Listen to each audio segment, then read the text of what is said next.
한국 축구에서 한 명으로 가장 두드러진 인물이 바로 지금 시끄러운 와중에 축구 대표팀 감독을 맡은 홍명보 감독입니다. 박종환 감독이 대표팀을 이끌던 1995년 한국팀은 코리아컵 준결승전에서 예선에서 쉽게 승리했던 잠비아에 패했습니다. 그런데 이 경기 전날 박 감독의 억압적이고 비인격적 훈련에 불만을 품고 있던 홍명보, 황선홍 등 주전 선수들이 경기 전날 술집에서 대치할 정도로 술을 마신 사실이 언론에 보도되어 난리가 났습니다. 그래서 홍명보 선수 등은 징계 위기에 처했는데 이들은 그 제보자로 박 감독을 꼽았고 언젠가 안갚음하리라 맹세했다고 합니다. 다음해 아시안컵 8강 대 이란전에서 한국은 6대2로 참패하여 유례를 찾기 힘든 처참한 패배를 당했습니다.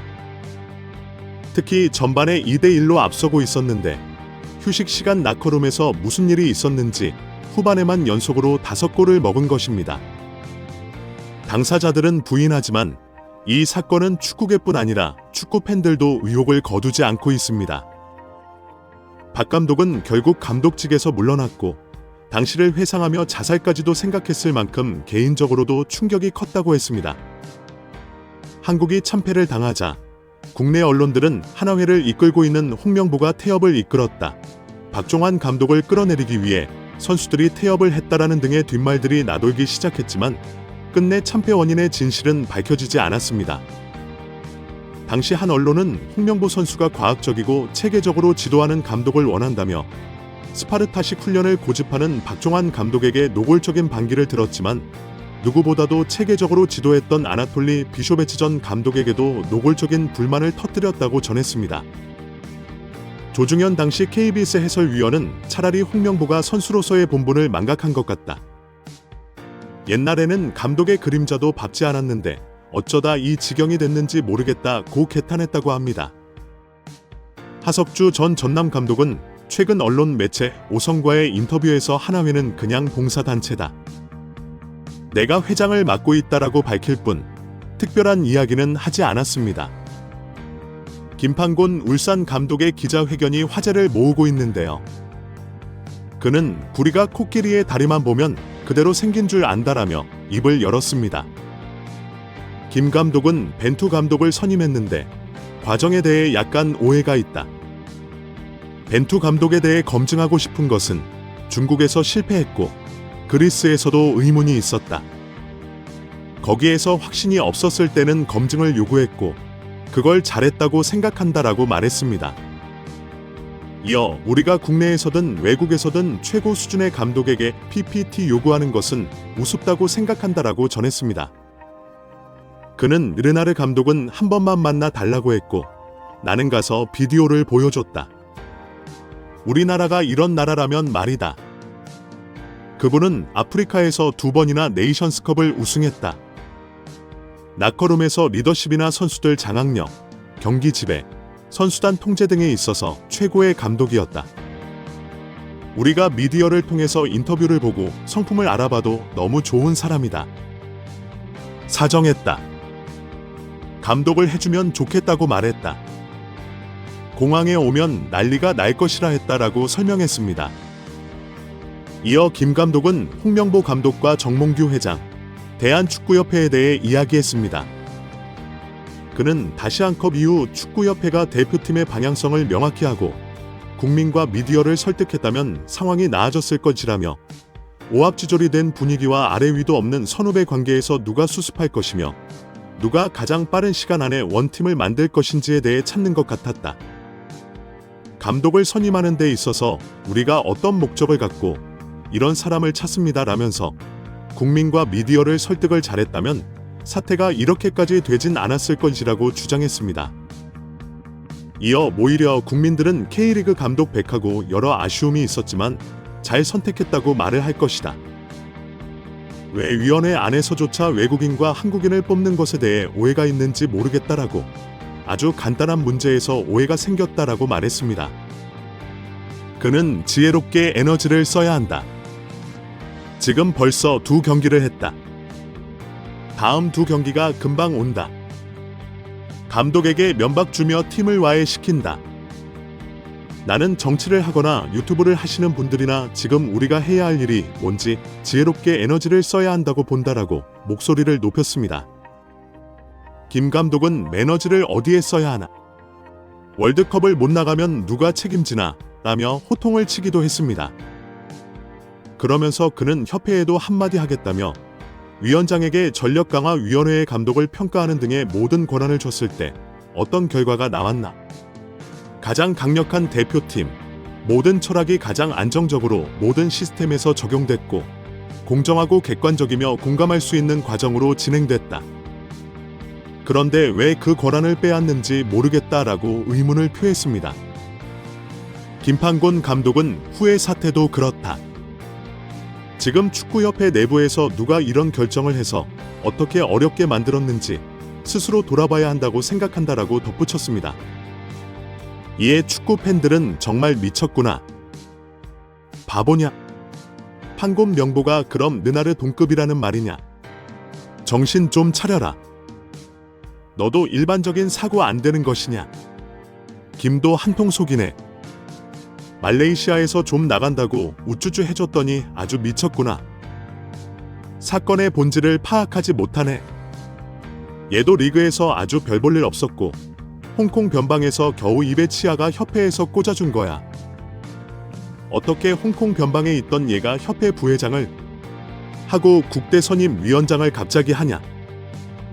호남대, 창원대 출신을 협회가 자기 사람 만든 케이스지. 김판곤 감독 정말 실망이다 등의 반응을 보이고 있습니다. 몽규대한 축구협회 회장에 대해 스스로 거취를 결정하라고 요구했던 유인촌 문화체육관 관광부 장관은 만약 정 회장이 사연임을 강행한다면 승인을 불허하겠다고 말했습니다. 유인촌 장관은 26일 SBS 라디오 별표 김태현의 정치쇼 별표에서 정몽규 회장에게 거취 결단을 요구한 이유에 대해 지금 국민들의 시선이 너무나 비판적이다. 불명예스럽게 퇴진하게 된다면 훨씬 안 좋잖아. 그건 개인이 선택하는 게 훨씬 명예롭지 않겠나 했습니다. 정 회장이 지난 24일 국회 문주 현안 질의 때 사퇴 입장을 밝히지 않고 당장 사퇴하겠다, 안 하겠다 얘기하기는 쉽지 않았을 것이라며 잘 정리해서 판단하겠다고 했으니 지금 많은 고민과 심사숙고를 하지 않을까 하셨다고 했습니다. 정 회장이 끝까지 사퇴를 거부하고 사연임에 나설 경우에 대해서는 원칙적으로는 연임을 2번 이상 못하게 되어 있다. 참여 인도 스포츠 공정위원회 허가 과정을 거치며 이번에도 똑같이 그런 절차를 거쳐야 된다고 설명했습니다. 이와 관련해 그래서 저희들이 공정위에 이 부분을 시정해달라고 권고한 상태라며 그 권고를 안 받아들이면 다시 한번 시정 명령을 하고 그래도 안 되면 선거 끝난 뒤 만약에 된다고 하더라도 승인을 안 하는 절차가 시행될 것이라고 했습니다. 문체부로서는 가지고 있는 권한을 모두 동원해서 합법적으로 정몽규 회장의 사연임을 저지하겠다는 입장이라는 질문에는 정몽규 회장도 그렇고 대한체육회장도 그렇다. 2번 이상하고 물러나는 게 원칙인데 그런 걸 다 뒤집고 계속 문제를 만들어가고 있다. 그렇게 여야가 질타를 하고 국민이나 언론에서 그렇게 비판을 해도 눈 하나 깜짝 않고 있다고 했습니다. 유인촌 장관은 홍명보 국가대표 축구팀 감독 선임 논란과 관련해선 만약 불공정한 방법으로 임명됐다면 다시 공정한 절차를 밟는 게 옳다. 그렇게 해야 국민 팬들이 납득을 하고 홍명보 감독도 훨씬 더 떳떳할 것이라고 했습니다. 대한축구협회 회장 임기는 4년인데 한 번 연임이 가능합니다. 다만 스포츠 공정위 심의를 통과하면 임기를 연장할 수 있는데 정몽규 회장은 2022년 1월 이 과정을 통해 3선에 성공한 것입니다. 4년짜리 3번이나 했으면 이제 그만해야겠지요. 자격 없는 홍명보 내려와야지. 절차가 잘못되었음을 인정해 놓고서 무슨 성적 부준으로 경질을 운운합니까?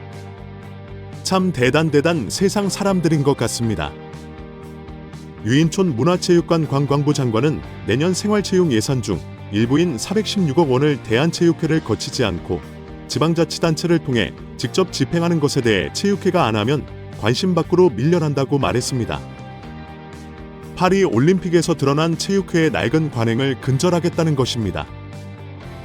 유 장관은 28일 프랑스 파리 말에 지구에서 진행된 2024 파리 패럴림픽 대회 팀 코리아 하우스 공식 개관식에서 기자들과 만나 체육에 집중하자는 입장이라며 이같이 밝혔다고 전했습니다. 416억 원은 문체부가 올해 대한체육회에 지급한 생활체육 전체 예산 1374억 원의 31%에 해당하는 액수입니다. 생활체육 부분을 포함해 문체부가 대한체육회에 지급하는 예산은 총 4,200여 원인데요. 대한체육회는 이 예산을 시도체육회와 종목단체에 지원해왔으나 정기감사나 업무 점검이 원활하게 진행되지 않다는 이유로 지적을 받아왔습니다. 유 장관은 생활체육, 학교체육, 엘리트 체육에 관한 정책은 내가 처음 문체부 장관으로 활동했던 2008년과 비교했을 때 크게 달라지지 않았다. 전반적인 점검을 새로 해야 한다며 귀국 후 다시 정리해서 전반적인 개혁 방안과 정책 방향 설정을 할 것이라고 말했습니다. 문체부가 결정한 2025년도 총 예산은 7조 214억 원으로 올해 대비 2.4%인 1,669억 원이 증가했습니다. 문체부의 예산이 7조 원을 넘긴 건 2022년에 이어 이번이 두 번째입니다. 이 가운데 체육 분야는 올해 대비 587억 원, 3.6% 증액된 1조 6,751억 원으로 부문별 예산 중 가장 많이 증가했습니다. 축구협회가 최근 스폰서 파트너인 하나은행에서 600억 원대 마이너스 통장을 개설한 것에 대해서는 협회 관계자 징계 요구 등을 거론했습니다. 유 장관은 천례 문체부 승인을 받아야 하는데 그렇게 안 한 것 자체가 위반이라며 절차상 문제 등을 따져 관계자 징계를 요구하고 다른 조치도 할 수 있는지 검토하고 있다고 밝혔습니다.